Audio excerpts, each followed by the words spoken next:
Hello students, আইসিই একাডেমিতে সবাইকে স্বাগত। দেখো, আইসিই একাডেমির পক্ষ থেকে প্রথম যে দুটো মক টেস্ট নেওয়া হয়েছিল মেনলি ডব্লিউবিসিএস এর জন্য, তার ইকোনমিক্স পার্টের যে অ্যান্সার সেগুলো আমরা আলোচনা করতে যাচ্ছি। আর এগুলো মক টেস্টে একদম বাছাই করা কোশ্চেন ছিল, যে কোশ্চেনগুলো অবশ্যই তোমাদের আগামী পরীক্ষার ক্ষেত্রেও হেল্পফুল হবে। আর এই কোশ্চেনের ডিসকাশন থেকে তোমরা এই রিলেটেড অন্য কোনো কোশ্চেন পড়লেও অ্যান্সার করতে পারবে। তো একদম লাস্ট কোশ্চেন পর্যন্ত অবশ্যই সঙ্গে থেকো, তোমাদের পরীক্ষার ক্ষেত্রে এগুলো অবশ্যই হেল্পফুল হবে। তো আমরা দেখে নিই প্রথম মক টেস্টের কি কি কোশ্চেন ছিল। প্রথম মক টেস্টে আমরা প্রথম কোশ্চেনে চলে যাই। দেখো, মক টেস্ট 1 এর ফার্স্ট কোশ্চেন, মানে অ্যাকচুয়ালি 55 নাম্বার কোশ্চেন, যেটা তোমাদের কোশ্চেনের হিসাবে India's wage policy is based on, মানে ভারতের যেটা মিনিমাম ওয়েজ দেওয়া হয় সেই সংক্রান্ত যে ল, সেটা কিসের উপর বেস করে দেওয়া হয়? Cost of living, standard of living, না প্রোডাক্টিভিটি, না অফ দেওয়া? দেখো, মিনিমাম ওয়েজ দেওয়া হবে কিসের উপর ভিত্তি করে? তোমাকে দেখতে হবে মিনিমাম জীবন ধারণের জন্য যেটা দরকার সেটা ফুলফিল হচ্ছে নাকি, তার উপর ভিত্তি করে। স্ট্যান্ডার্ড অফ লিভিং মানে জীবনযাত্রার মান, কস্ট অফ লিভিং মানে মিনিমাম যেটুকু বেসিক নিড আছে সেটুকু ফুলফিল করার জন্য যেটা দরকার সেটুকু পাচ্ছে কিনা। অবশ্যই তো নর্মাল একটা লজিক লাগালে অপশন এই বেরিয়ে আসে অ্যান্সার। তো কস্ট অফ লিভিং বলতে বোঝায়, যেমন ধরো রুটি কাপড়া মাখান বলে না, অন্ন বস্ত্র বাসস্থান, এগুলো বেসিক নিড গুলো ফুলফিল করার জন্য একটা লোকের যা যা চাই সেগুলো তার কাছে আছে কি নেই, সেগুলো পেতে গেলে মিনিমাম কত টাকা লাগবে, তাই না? অন্ন বস্ত্র বাসস্থান, এডুকেশন, তুমি হাইজিন, এইগুলো মেনটেন করার জন্য মিনিমাম যেটা চাই সেটাকে আমরা বলবো কস্ট অফ লিভিং, জীবনযাত্রার ন্যূনতম খরচা। সেটার উপর বেস করে মিনিমাম ওয়েজ ল, একটা লোকের মিনিমাম কত টাকা মজুরি হওয়া উচিত সেটা ঠিক হয়, তাই না?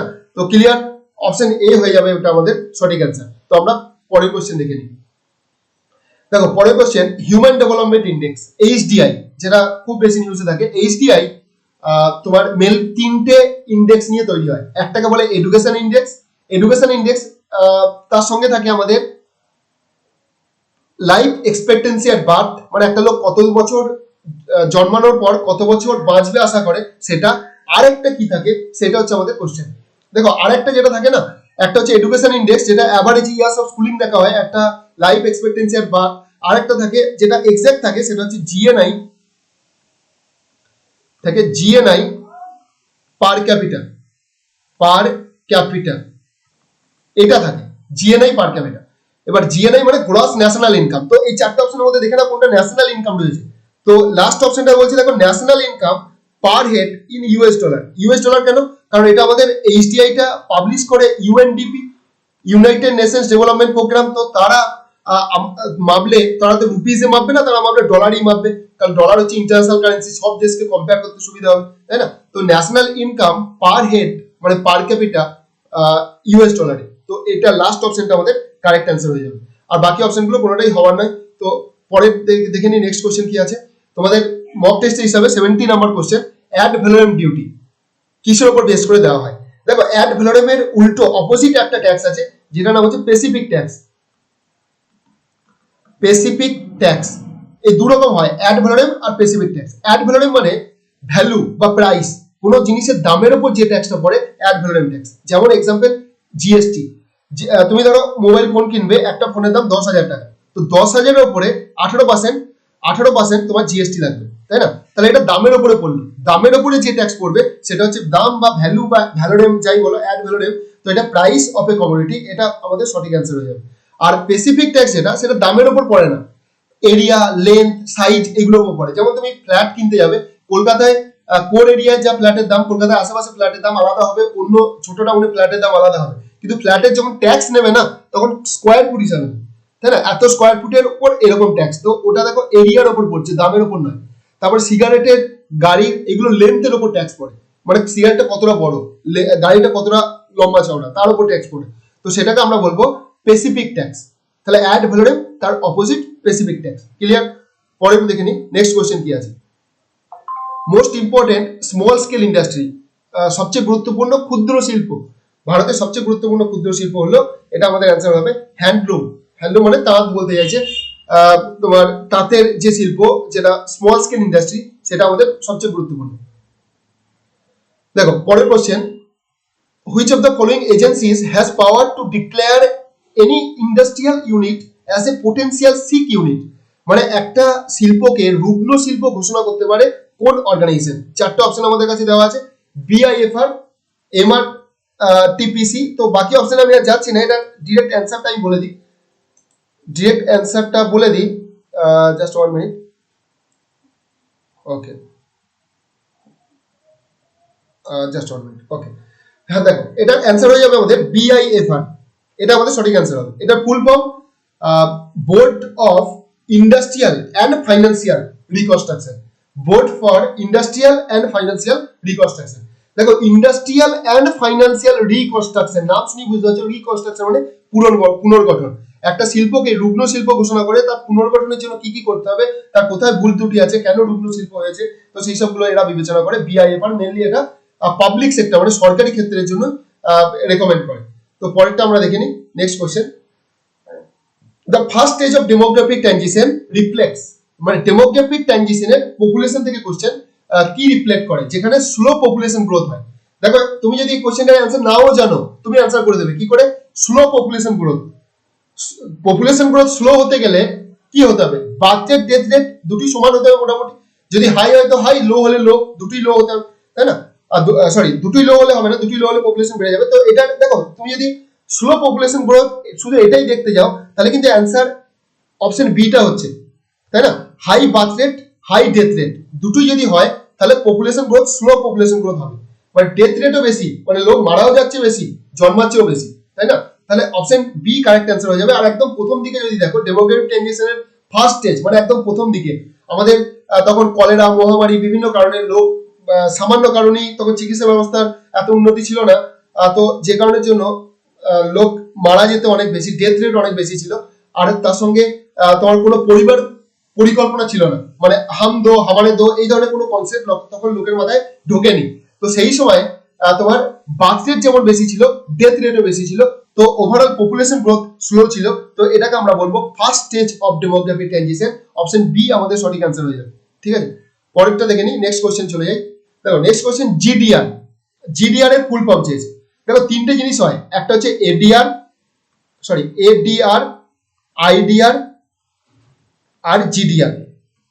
এই তিনটি নেগোসিয়েবল ইনস্ট্রুমেন্ট, মানে নেগোসিয়েবল ইনস্ট্রুমেন্ট মানে যার সঙ্গে তুমি নেগোসিয়েট করা যায়, নেগোসিয়েবল ইনস্ট্রুমেন্ট। এডিআর মানে আমেরিকান ডিপোজিটারি রিসিপ্টস, আইডিআর মানে ইন্ডিয়ান ডিপোজিটারি রিসিপ্টস, আর জিডিআর মানে গ্লোবাল ডিপোজিটারি রিসিপ্টস। এটা কি করে বলো তো, এটা ধরো আমাদের কোনো কোম্পানি, আমাদের কিছু কোম্পানি আছে যেটা আমেরিকা স্টক মার্কেটে লিস্ট আছে, যেমন ধরো আমাদের ইনফোসিস, আমাদের টিসিএস, এগুলো আমেরিকা স্টক মার্কেটেও লিস্টেড আছে। তো আমেরিকার কোনো লোক চাইলে এই শেয়ারগুলো কিনতে পারে, কিন্তু অনেক ছোট ছোট কোম্পানি আছে যেগুলো আমেরিকার স্টক মার্কেটে লিস্ট করাতে চায়, আমেরিকার বাজার থেকে টাকা তুলতে চায়, কিন্তু তাদের সেই ক্যাপাসিটি নাই বা সেই খরচ করার ক্ষমতা নেই, সেই টার্মস এন্ড কন্ডিশন মানতে পারবে না। তো তাদের জন্য, তাদের টাকা তোলার জন্য এই অপশনগুলো থাকে, মানে এটা অ্যাকচুয়ালি ক্যাপিটাল মার্কেটের পার্ট। এগুলো তুমি শেয়ারের মতোই ওই স্টক এক্সচেঞ্জে ট্রেড হয়, নেগোসিয়েবল ইনস্ট্রুমেন্ট। এগুলো মানে বিদেশের মার্কেট থেকে টাকা তোলার অপশন, এটা তুমি এই হিসাবে মনে রাখো। খুব সহজ ভাষায় আমি তোমাদের বললাম। তো আমেরিকান ডিপোজিটারি রিসিপ্টস শুধু আমেরিকান লোকরা ইনভেস্ট করতে পারে, ইন্ডিয়ান ডিপোজিটারি রিসিপ্টস শুধু ইন্ডিয়ান লোকরা ইনভেস্ট করবে সেই তোমার স্টকে বলো, সেই কোম্পানিতে। আর তোমার গ্লোবাল ডিপোজিটারি রিসিপ্টস যেটা তোমার ওয়ার্ল্ড ওয়াইড লোক ইনভেস্ট করতে পারে, গ্লোবাল মানে বুঝতেই পারছো। তো এটার অ্যান্সার হয়ে যাবে ফুল ফর্মটা global depository receipts, option B আমাদের সঠিক অ্যান্সার হয়ে যাবে। খুব সহজ ভাষায় আমি বললাম, আমি জানি না কতটা বুঝতে পেরেছো। তো এটা ফুল ফর্মগুলোই আসে মেনলি, ফুল ফর্মগুলো একটু মনে রেখো। আর তোমার ডিটেলসে বলতে গেলে আরো টাইম লাগবে। তো যাই হোক, পরের কোশ্চেন আমরা চলে যাই।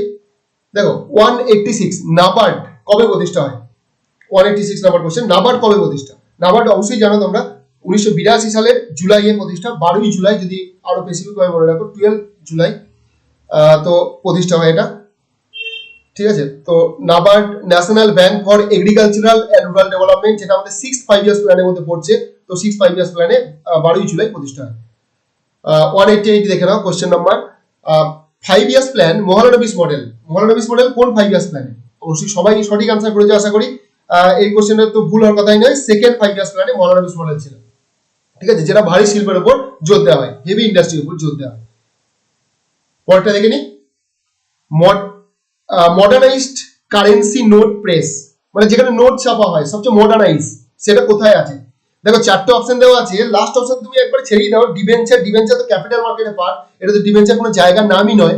তো বাকি তিনটে অপশনগুলোর মধ্যে এটা আমাদের অ্যান্সার হয়ে যাবে শালবনী, কারণ নোট ছাপা হয় শালবনীতেই। আর বাকি দুটো কলকাতা আর হায়দ্রাবাদ যেটা আছে সেই দুটোতে কয়েন তৈরি করা হয়। তো এই দুটো নোট ছাপার জায়গায় নেই, নোট সারা দেশে আমাদের 4 জায়গায় ছাপা হয়, নাসিক রোড, দেওয়াস, শালবনী, মাইসোর। তার মধ্যে শালবনী আর মাইসোর এই দুটো হচ্ছে সবচেয়ে মডার্নাইজড প্রিন্টিং প্রেস, যেটা লেখা আছে। শালবনী কোথায়? আমাদের রাজ্যে, মেদিনীপুরে, তাই না? তো শালবনী আর মাইসোর, মাইসোর মানে কর্ণাটক, এই দুটো হচ্ছে মডার্নাইজড প্রিন্টিং প্রেস। আর যেটা নাসিক রোড আর দেওয়াস, দেওয়াস হচ্ছে মধ্যপ্রদেশের একটা জায়গা। তো নাসিক রোড আর দেওয়াস যেটা আমাদের পুরনো, অনেক পুরনো আমলের নোট ছাপার জায়গা, যেটা তোমার মডার্নাইজ প্রিন্টিং প্রেস বলে না। ক্লিয়ার? তো পরের কোশ্চেন দেখে নি, 190। দেখো, the rate at which RBI borrows money from banks, মানে আরবিআই এখানে ধার করছে কোথা থেকে? ব্যাংক থেকে। আরবিআই ধার করছে ব্যাংক থেকে, তাহলে এটা উল্টো হয়ে যাবে রেপো রেটের উল্টো, reverse repo rate. Reverse repo rate হয়ে যাবে সঠিক আনসার। মানে আরবিআই যে রেটে ব্যাংকের কাছ থেকে ধার করে সেই রেটটার নাম হচ্ছে রিভার্স রেপো রেট। ক্লিয়ার? আর আরবিআই যে রেটে ব্যাংকে টাকা ধার দেয় শর্ট টার্মের জন্য সেটা হচ্ছে শুধু রেপো রেট, লং টার্মে দিলে ব্যাংক রেট। ক্লিয়ার? পরেরটা দেখি, 192। Which among the following is essentially a debt under the seal of a company? মানে debt মানে লোন, debt মানে সিম্পল লোন, মানে কোনটা একটা কোম্পানির লোন এটা বলতে হবে। কোনটা কোম্পানির লোন? কোম্পানির লোন হচ্ছে ডিবেঞ্চার। ডিবেঞ্চার হচ্ছে ক্যাপিটাল মার্কেটে পার্ট, এটা রেগুলেট করে সেবি, সেবির আন্ডারে আসে, ক্যাপিটাল মার্কেটে পার্ট। ঠিক আছে? আর এটা কোম্পানির বন্ডের মতোই, বন্ড ডিবেঞ্চার দুটোই হচ্ছে কোম্পানির ডেপ্ট ইনস্ট্রুমেন্ট। ডেপ্ট মানে লোন, দুটোই কোম্পানির একরকম লোন। কোথা থেকে ধরে? মার্কেট থেকে, বাজার থেকে। আমরা যারা বন্ড কিনি বা ডিবেঞ্চার কিনবো তারা আমরা লোন দিচ্ছি কাকে? কোনো কোম্পানিকে, টাটা হোক, রিলায়েন্স হোক বা যে কোনো কোম্পানি হোক। ঠিক আছে? ক্লিয়ার? পরে দেখে নিই নেক্সট কোশ্চেন কি আছে। দেখো, in the contest of banking among the following is correct with regard of merchandise credit and merchandise debit. কিছু দেখা দরকার নেই, তুমি merchandise credit and merchandise debit এই কথা দুটো দেখো। মার্চেন্ডাইজ মানে যেটা জাহাজে করে যায়, জাহাজে করে কোনটা যায়? গুডস যায়, সার্ভিস তো যায় না। গুডস মানে কোনো দ্রব্য, কোনো দ্রব্য জাহাজে করে যায়। মার্চেন্ডাইজ ক্রেডিট, এখন তুমি বলো এক্সপোর্ট আর ইম্পোর্টের মধ্যে কোনটা ক্রেডিট কোনটা ডেবিট? এক্সপোর্ট করা মানে বিদেশে কোনো জিনিস বিক্রি করা, মানে টাকা আসছে, মানে আমাদের ক্রেডিট। মানে আমাদের ক্রেডিট মানে আমাদের জমার খাতায় অ্যাড হবে। এক্সপোর্ট করলে টাকা আসে তো আমাদের জমার খাতায়, ইম্পোর্ট করলে আমাদের দেশে টাকা বেরিয়ে যায়, মানে আমাদের খরচার খাতায়। তো মার্চেন্ডাইজ ক্রেডিট মানে export of goods, simple. Export of goods মানে যেটা আমরা, যে জিনিসগুলো আমরা বিদেশে পাঠাচ্ছি, এক্সপোর্ট করছি, তাই না? তো গুডস যদি আমরা এক্সপোর্ট করি সেক্ষেত্রে আমাদের টাকা আসবে। তো মার্চেন্ডাইজ ক্রেডিট মানে এক্সপোর্ট অফ গুডস, মানে যেটা এটা বলতে চাইছে মার্চেন্ডাইজ ক্রেডিট। আর মার্চেন্ডাইজ ডেবিট মানে import of goods. Import of goods মানে কোনো জিনিস আমদানি করা, আমদানি করলে আমাদের টাকা বেরিয়ে যায়। তো মার্চেন্ডাইজ মানে শুধু গুডস এর ক্ষেত্রে বলছে। তো অপশন এ হয়ে যাবে সঠিক অ্যান্সার। আশা করি যদি কিছু না জানো তাহলে এটা এমনি অ্যান্সার করে দেবে। মার্চেন্ডাইজ কথাটা যদি একটুখানি বুঝতে পারো তো আশা করি এটা মক টেস্টে তোমরা সঠিক অ্যান্সারই করেছিলে। পরের কোশ্চেন দেখে নিই, আইএমএফ এর সঙ্গে কোন অর্গানাইজেশন প্রতিষ্ঠা হয় যেটা ব্রেটেন উড টুইন্স বলা হয়, যেটা 1944 এ যেটা ব্রেটেন উড কনফারেন্সের পর প্রতিষ্ঠা হয় 1944। আর দুটোরই হেডকোয়ার্টার হচ্ছে ওয়াশিংটন ডিসি। কোনটা হবে? অবশ্যই সঠিক অ্যান্সার করেছে হয়তো, ওয়ার্ল্ড ব্যাংক হবে আমাদের সঠিক অ্যান্সার। ওয়ার্ল্ড ব্যাংক এবং আইএমএফ দুটোই 1944 তৈরি হয়।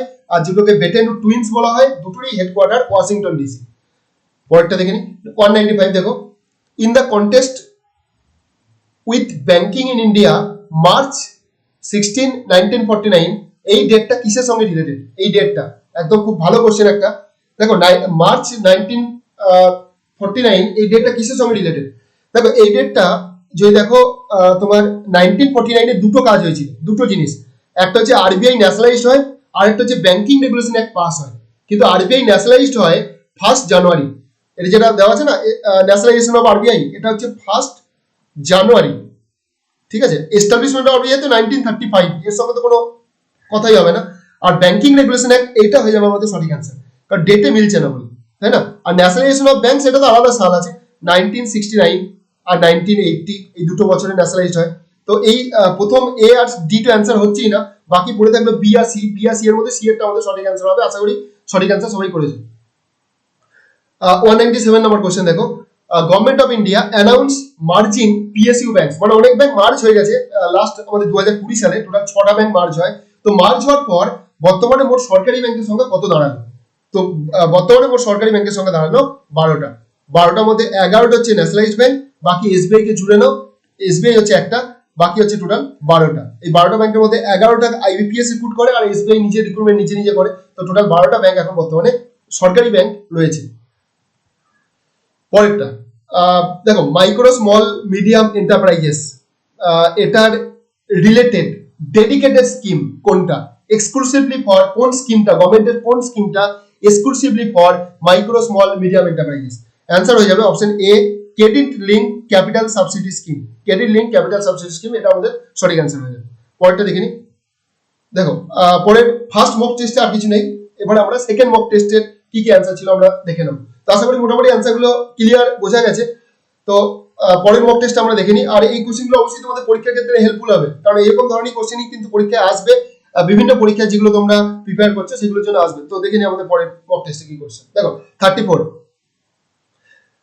Name of the state which is lowest position in respect of female literacy, মানে ফিমেল লিটারেসি সবচেয়ে কম, মানে তোমার নারী শিক্ষার হার সবচেয়ে কম। অ্যান্সার রাজস্থান হবে, অবশ্যই সঠিক অ্যান্সার করেছো। আর সবচেয়ে হাইয়েস্ট হবে কেরালা, কেরল সবচেয়ে হাইয়েস্ট, কেরালা। আর রাজস্থান হচ্ছে সবচেয়ে লোয়েস্ট তোমার ফিমেল লিটারেসি।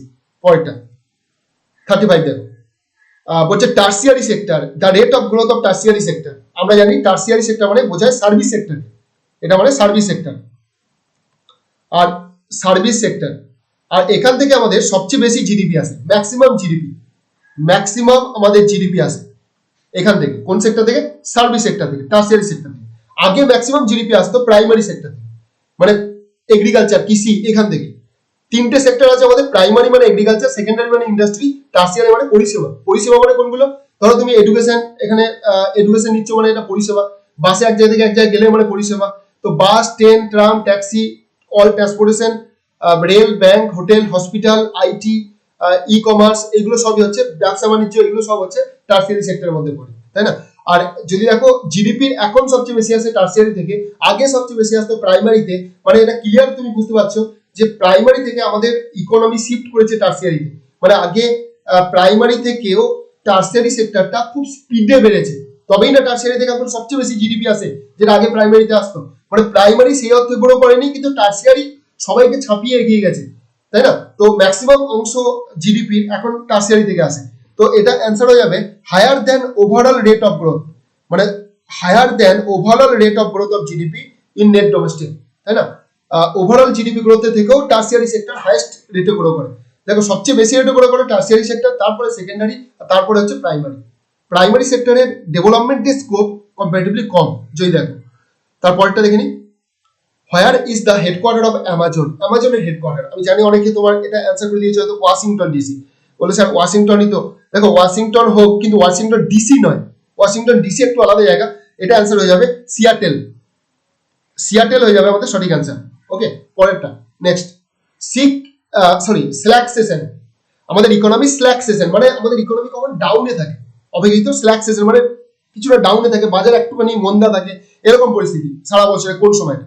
দেখো এটা হচ্ছে যখন, এটা মেনলি এগ্রিকালচারের উপর নির্ভর করে। আমাদের দেশে প্রায় 47% লোক চাষবাস করে, তাহলে 47% লোক চাষবাস করে, এদের হাতে টাকা আছে না নেই তার উপর ডিপেন্ড করে বাজার কতটা চলবে কি চলবে না। বাজারে কেনাকাটা তখনই হবে যখন দেশের লোকের হাতে টাকা থাকবে। তো দেশের 47% লোক, মানে দেশের অর্ধেক লোক যারা এগ্রিকালচারে কাজ করে, তাদের হাতে টাকা থাকে যখন ধান ওঠে, ধান গম বা ফসল যখন ওঠে বা মাঠ থেকে যখন চাষিরা হাতে আসে। আর যখন সোয়িং সিজন, মানে যখন ধান বপন করা চলে, তাদের হাতে অতটা টাকা থাকে না, তো মার্কেটের ডিমান্ড একটু হলেও ডাউনে থাকে। তো সেই সিজনটা মানে যখন সোয়িং সিজন, সেই সিজনটাকে বলে স্ল্যাক সিজন ইকোনমি, যে ইকোনমির বিক্রি বাটা একটু কম হয়। সেটা কোনটা? জানুয়ারি টু জুন। এইটা ধান বা গম বলো বা যাই ফসল বলো, ওভারঅল পুরো দেশের হিসাবে, তো সেটা একটু ডাউনে থাকে, ইকোনমিতে ডিমান্ড একটু হলেও কম থাকে। তারপরে সেশনটা যখন ধান টান বা গম বলো চাষিদের হাতে লেগে যায়, তখন চাষিদের হাতে টাকা চলে আসে, তখন চাষিরা কেনাকাটা শুরু করে, তখন ডিমান্ড একটু উপরে থাকে। তো বাকি টাইমটাকে আমরা বলবো পিক সেশন, আর এটাকে বলবো স্ল্যাক সেশন। স্ল্যাক মানে একটু ডাউনে চলে এই সময়। পরেরটা আমরা দেখে নিই। দেখো India's economic planning cannot be said to be, মানে ভারতের অর্থনীতির কোন পরিকল্পনা আমরা বলতে পারবো না কোনটা? দেখো ভারতের অর্থনীতি পরিকল্পনা আমরা ইন্ডিকেটিভ, অবশ্যই এটা ইন্ডিকেটিভ বলতে পারবো। লিমিটেড, ইন্ডিকেটিভ মানে কি? ডিসেন্ট্রালাইজ, ঠিক আছে? এটা অ্যান্সার হয়ে যাবে ইম্পারেটিভ, মানে ইম্পারেটিভ প্ল্যান আমরা বলতে পারবো না। এটা মেনলি হয় সোশ্যালিস্টে, চায়না, রাশিয়া, কিউবা, সোশ্যালিস্ট কান্ট্রিতে, মানে যেটা হচ্ছে সেন্ট্রালাইজ, যেখানে যা করবে সেন্ট্রাল গভর্নমেন্ট একা করবে। যদি বলে যে জব দেবে, সেন্ট্রাল গভর্নমেন্ট দেবে। যদি বলে ইন্ডাস্ট্রি করবে, তো সেন্ট্রাল গভর্নমেন্ট করবে। আর আমাদের দেশে যদি বলে জব দেবো, তো সেন্ট্রাল গভর্নমেন্ট প্ল্যান নিলেও জব দেবো, কিন্তু জব আসলে সেন্ট্রাল গভর্নমেন্ট সবাইকে দেবে না। প্রাইভেট কোম্পানি, তোমার ব্যবসা, এইগুলোতেও তোমার সরকারকে প্রমোট করতে হবে। তো সরকার যেটা, যে দেশে সরকার সবকিছু একা করে, যা করবে একা সেন্ট্রাল গভর্নমেন্ট করবে, পুরো পাওয়ারটা সেন্ট্রালের হাতে, ওটাকে বলবো সেন্ট্রালাইজ প্ল্যান। আর সেন্ট্রালাইজ হলে ইম্পারেটিভ, আর ইন্ডিকেটিভ হলে ডিসেন্ট্রালাইজ হয়। ডিসেন্ট্রালাইজ মানে যেমন ভারতে হয়, ভারতে একা সেন্ট্রাল গভর্নমেন্ট করে না, সবাইকে নিয়ে চলতে হয়। প্রাইভেট কোম্পানি, রাজ্য সরকার, কেন্দ্র সরকার, সবাইকে নিয়ে জব বলো বা ইন্ডাস্ট্রি বলো, সবাইকে সবাইকে দরকার সরকারের প্ল্যানকে সাকসেসফুল বানানোর জন্য। সেটা হচ্ছে ইন্ডিকেটিভ। ইন্ডিকেটিভ মানে ডিসেন্ট্রালাইজ, ইম্পারেটিভ মানে সেন্ট্রালাইজ। ঠিক আছে, তো বাকি অপশনগুলো হবে না। তো ইম্পারেটিভ নয়, এটা আমাদের কারেক্ট অ্যান্সার হয়ে যাবে। ইম্পারেটিভ হচ্ছে সোশ্যালিস্ট ইকোনমিতে হয়, ইন্ডিকেটিভ মিক্সড ইকোনমিতে হয়। ক্লিয়ার? আর লিমিটেড প্ল্যান, আমাদের প্ল্যান তো লিমিটেডই, কারণ আমাদের প্ল্যানের আওতায় এ টু জেড আসে না। টাটা কোম্পানি, রিলায়েন্স কোম্পানি কি করবে সেটা আমাদের সরকার ঠিক করে না। তো আমাদের প্ল্যান হচ্ছে লিমিটেড প্ল্যান, তাই না? আর একটা যেটা সব মিলে প্ল্যান হয়, পুরোপুরি দেশের সবকিছু সরকার ঠিক করে, সেটা হচ্ছে সেন্ট্রালাইজ প্ল্যান হয়ে যায়। তো লিমিটেড মানেই হচ্ছে ডিসেন্ট্রালাইজ, ঘুরে ফিরে বলতে পারো, তাই না? তো পরের কোশ্চেন আমরা দেখিনি 137। দেখো, ডেমোগ্রাফিক ডিভিডেন্ড আমাদের দেশ পাচ্ছে, তার কারণ কি? India is regarded as a country with demographic dividend. This is due to আমাদের ওয়ার্কিং এজ গ্রুপ বেশি আছে। আশা করি সবাই কোশ্চেনটা সঠিক অ্যান্সার করেছে। 15 থেকে 64 যেটা ওয়ার্কিং এজ গ্রুপ, সেটা আমাদের দেশে অনেক বেশি আছে। তো ডেমোগ্রাফিক ডিভিডেন্ড আমরা বেশি পাচ্ছি। পরটা আমরা দেখে নিই। দেখো, কারেক্ট স্টেটমেন্ট কোনটা, কোনটা সঠিক স্টেটমেন্ট? চারটে অপশন দেওয়া আছে ন্যাশনাল ইনকাম চ্যাপ্টার থেকে। তো ন্যাশনাল ইনকাম চ্যাপ্টারে দেখো, প্রথম ফার্স্ট যে স্টেটমেন্টটা দেওয়া আছে আর লাস্ট যে স্টেটমেন্টটা দেওয়া আছে, একদম ক্লিয়ার ভুল দেওয়া আছে। দেখো, দেওয়া আছে transfer payment included in national income. Transfer payment মানে যেটা ইনকাম অফ এ বেগার, অ্যালাওয়েন্স, এই সমস্তগুলোতে জিডিপিতে যোগ হয় না, তাহলে অপশন এ হচ্ছে না। আর লাস্টে জিডিপির full form gross direct product হবে না, গ্রস ডোমেস্টিক প্রোডাক্ট। তো প্রথম এই দুটো অপশনকে প্রথমেই তুমি বাদ দিয়ে দিলে, বাকি পড়ে থাকলে দুটো অপশন। এই দুটো অপশনের মধ্যে একটা অ্যান্সার হবে। তুমি যদি এটা নাও জানো না, আমি বলবো তুমি এটা চান্স নাও। এরকম ধরনের কোশ্চেন গুলো, যেটা তুমি দুটো অপশন হচ্ছেই না, বাকি দুটোর মধ্যে একটা অ্যান্সার হবে। তুমি যদি ধরো 10টা এরকম কোশ্চেন অ্যান্সার করলে, 10টার মধ্যে তোমার 6টা ভুল হয়ে গেল আর 4টে ঠিক হলো, তাও তুমি প্রফিটে থাকো, তাই না? 6টা কেন 7টা ভুল হয়ে গেলে তুমি প্রফিটে থাকো। তো যখন দুটো অপশন হচ্ছেই না, বাকি দুটোর মধ্যে একটা তুমি চান্স অবশ্যই নেবে। তো এই কোশ্চেনটার অ্যান্সার হয়ে যাবে option B, depreciation allowances is a part of GNP. মানে তোমরা জানো যে এনএনপি বলে একটা জিনিস আছে, এনএনপি মানে নেট ন্যাশনাল প্রোডাক্ট। এটা কি করে বেরোয়? জিএনপি মাইনাস ডেপ্রিসিয়েশন, ডেপ্রিসিয়েশন, এটা এটা করে বোঝায়। তো জিএনপি থেকে ডেপ্রিসিয়েশন বাদ দিলে আমরা পাই এনএনপি, নেট ন্যাশনাল প্রোডাক্ট। তার মানে কি জিএনপির মধ্যে ডেপ্রিসিয়েশন অ্যাড হয়েছিল। তো এটা এখানে বলছে, দেখো, depreciation allowances is a part of GNP, তাই না? আর is a not a part of NNP, এটা কারেক্ট অ্যান্সার। কিন্তু এনএনপি তো বলেনি, জিএনপি বলেছে, তো is a part of GNP, এটা আমাদের সঠিক অ্যান্সার হয়ে যাবে, তাই না? পরে দেখে নিই next question. Who conducts the periodical sample survey estimating poverty line? তো পভার্টি লাইন মানে দারিদ্রতা ভারতে কে মাপে? দেখো, পভার্টি আরেকটা খারাপ জিনিস, আনএমপ্লয়মেন্ট, দুটোই মাপে আমাদের দেশে এনএসএসও। একবার অপশনটা দেখে নিই, ন্যাশনাল স্যাম্পল সার্ভে অর্গানাইজেশন। হ্যাঁ, এটা অ্যান্সার আমাদের হয়ে যাবে, National Sample Survey Organisation, NSSO যেটা সংক্ষেপে বলে। এটা আমাদের এস্টাবলিশ হয়েছে, যদি দেখো এস্টাবলিশ হয় 1950-তে। এটা আমাদের পভার্টি অ্যান্ড আনএমপ্লয়মেন্ট মাপে। আর এর সঙ্গে এখন সিএসও মার্জ হয়ে গেছে 2019-এ, দিয়ে একটা নতুন অর্গানাইজেশন তৈরি করেছে এনএসও। এটা এনএসও তৈরি হয় 2019-এ। এনএসও মানে ন্যাশনাল স্ট্যাটিস্টিক্যাল অর্গানাইজেশন। সিএসও আমাদের দেশে মাপে ন্যাশনাল ইনকাম, এরা মাপে ন্যাশনাল ইনকাম। এনডব্লিউএসও মাপে পভার্টি আনএমপ্লয়মেন্ট। তো এখন সবই মাপে এনএসও, ন্যাশনাল স্ট্যাটিস্টিক্যাল অর্গানাইজেশন বা office, national statistical office. Clear? তো এটা একটু মনে রাখো। তো এনডব্লিউএসও ন্যাশনাল স্যাম্পল সার্ভে অর্গানাইজেশন। খুব কম টাইম, সেই জন্য আমি খুব সংক্ষেপে বলছি তোমাদের কোশ্চেনগুলো, আশা করি মোটামুটি বুঝতে পারছো। তো তো নেক্সট কোশ্চেন আমরা দেখে নিই, পরের কোশ্চেন কি আছে। চলো, 147 বলছে, which among the following could be set open economy? Open economy মানে সিম্পল, যেখানে ইম্পোর্ট এক্সপোর্ট হয়, আমদানি হয় রপ্তানি হয়, ইম্পোর্ট এক্সপোর্ট যেখানে হয়, সেটা হচ্ছে ওপেন ইকোনমি। অপশন বি আমাদের সঠিক অ্যান্সার হয়ে যাবে। গুডস অ্যান্ড সার্ভিসের ট্রেড যেখানে হয়। আর অনেকে হয়তো অ্যান্সার এ করে দিয়েছো, ফ্রি মার্কেট, এই কথাটা দেখে, ওপেন মানে ফ্রি, মানে এই কথাটা দেখে কনসেপ্ট নিয়ে করে দিয়েছো। দেখো, এখানে ফ্রি মার্কেট ইকোনমি বলতে বোঝায় যে ইকোনমিতে বা লেসেস ফেয়ার ইকোনমি, এই লেসেস ফেয়ার কথাটা একটু মনে রেখো, এটা অন্য কোশ্চেনে অনেক সময় দেয়।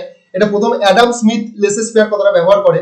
লেসেস ফেয়ার ইকোনমি মানে ফ্রি মার্কেট ইকোনমি, যেখানে যে মার্কেটে সরকারের হস্তক্ষেপ থাকে না, যে মার্কেটে দাম সরকার ঠিক করে না, সরকার দামের উপর কোনো ইন্টারফেয়ার করে না দামের উপর, সেটাকে বলবো লেসেস ফেয়ার ইকোনমি বা free market economy. Adam Smith এর পক্ষে ছিল, তাই না? তো ফ্রি মার্কেট ইকোনমি মানে এটা হচ্ছে ইন্টারনাল মার্কেট, আর ওপেন ইকোনমি মানে যেখানে ইম্পোর্ট এক্সপোর্ট এক দেশের সঙ্গে অন্য দেশে। তো এটা অপশন বি অ্যান্সার হয়ে যাবে, অপশন এ অ্যান্সার হবে না। অপশন এ মানে সরকার মার্কেটের দামে ইন্টারফেয়ার করে না, ওটাকে বলে লেসেস ফেয়ার বা ফ্রি মার্কেট। ঠিক আছে, পরের কোশ্চেন দেখো 176 কি দেওয়া আছে, একটা সবকটা স্টেটমেন্টই দেওয়া আছে। Index of industrial production, index of industrial production মানে যেটা আইআইপি বলে, এই সংক্রান্ত IIP index of industrial production. আমি আর পুরো স্টেটমেন্টে যাচ্ছি না, এটা তোমরা স্টেটমেন্ট গুলো দেখে নিও, অল আর কারেক্ট, এটা সঠিক অ্যান্সার হবে, সবগুলি ঠিকই আছে, কোনো অসুবিধা নেই, সবগুলো ঠিকই আছে। পরের কোশ্চেন 177 দেখো, industrial sickness due to managerial incompetence and wrong policy, মানে একটা ম্যানেজার যেটা যারা ম্যানেজমেন্ট তারাই ভুল ডিসিশন নিল, তারাই তাদের ঠিকঠাকভাবে ম্যানেজ করতে পারলো না, তার জন্য কোনো কারখানা রুগ্ন শিল্প লস হতে লাগলো, রুগ্ন শিল্পে পরিণত হলো, তাকে আমরা কি বলবো? সেটা আমরা হয়ে যাবে ইনডিউসড সিকনেস। এটা নামটা মনে রাখবে, ইনডিউসড সিকনেস, এটা বোঝায় কোম্পানি নিজের গলতির জন্য যদি কোনো ইন্ডাস্ট্রির লস হয়, সেটা হচ্ছে ইনডিউসড সিকনেস। 198 দেখো, স্পেশাল ইকোনমিক জোন, এটা একটুখানি বলে দিই, special economic zone in India implemented, এটা না ইমপ্লিমেন্টেড, এটা অপশন হিসাবে ঠিকই আছে, কিন্তু ইমপ্লিমেন্টেড যদি বলে, ইন্ডিয়া কিন্তু দেখো স্পেশাল ইকোনমিক জোন অ্যানাউন্স করা হয়, এটা ইমপ্লিমেন্টের জায়গায় অ্যানাউন্স কথাটা দিলে একদম পারফেক্ট হতো, কিন্তু আমি বলে দিই, দেখো স্পেশাল ইকোনমিক জোন অ্যানাউন্স করা হয় 2000 সালে, অ্যানাউন্স 2000, এটার অ্যাক্ট পাস হয়, মানে এসিজেড অ্যাক্ট পাস হয় 2005-এ, কেম ইনটু এফেক্ট মানে চালু হয় 2006-এ, এই তিনটে সালে কিন্তু মনে রাখবে। অ্যাক্ট পাস হয় এসিজেড অ্যাক্ট, আমি এখানে লিখিয়ে দিই, এসিজেড অ্যাক্ট পাস হয় 2005-এ, অ্যানাউন্স করা হয় 2000 সালে, 2005-এ অ্যাক্ট পাস হয়, চালু হয় 2006-এ। তো এখানে বলা হচ্ছে ইমপ্লিমেন্টেড উইথ দ্য এফেক্ট, কিন্তু দেখো 2005 আর 6 এখানে দেওয়াই নেই, তো কনফিউশনের জায়গায় নেই, তো একটাই অপশন হওয়ার মতো, সেটা হচ্ছে সাল 2000, কিন্তু এটা ইমপ্লিমেন্টেড না বলে এটা অ্যানাউন্স কথা বলে দিলে একটু ভালো হতো। আর যদি বলে যে ইমপ্লিমেন্টেড, তাহলে বলবে 2006, তাহলে অ্যাকচুয়ালি এটা 2006। তো এই তিনটে সাল আশা করি তোমরা বুঝতে পারবে, কোনো অসুবিধা নেই। আর এখানে এই অপশনের হিসাবে তো অ্যান্সার বাকিগুলো হওয়ার দরকারই নেই, বাকিগুলো পড়ারই দরকার নেই, তো একটাই সাল এই রিলেটেড আছে 2000 সাল। তো আশা করি এটার কারেক্ট অ্যান্সারই তোমরা করেছিলে। এসিজেড মানে স্পেশাল ইকোনমিক জোন, একটা পার্টিকুলার এরিয়া একটা দেশের মধ্যে, যেখানে ইন্ডাস্ট্রি যদি কোনো কোম্পানি করে, সেখানে ট্যাক্সের অনেক ছাড় পাওয়া যায় বা লোন সহজে পাওয়া যায় বা আদার বেনিফিটস দেওয়া হয়, যাতে দেশে আরো বেশি ইন্ডাস্ট্রি আসে, আরো বেশি ফরেন ইনভেস্টমেন্ট আসে, আরো বেশি আমাদের এক্সপোর্ট বাড়ে। এর জন্য একটা পার্টিকুলার এরিয়াকে স্পেশাল ইকোনমিক জোন অ্যানাউন্স করা হয়। যেমন আমাদের ওয়েস্ট বেঙ্গল আছে পলতা বলে একটা জায়গা আছে, তো সেখানে এসিজেড আছে, তাই না? তো আশা করি ক্লিয়ার হয়েছে। তো সব কোশ্চেনের অ্যান্সার গুলো দেখো আমরা এক এক করে দেখে নিলাম, মক টেস্ট 1 আর মক টেস্ট 2 এর যে অ্যান্সার গুলো ছিল। তো আশা করি এই কোশ্চেন গুলো তোমাদের আগামী পরীক্ষার জন্য হেল্পফুল হবে। তো সবার জন্য শুভেচ্ছা রইল। Thank you all.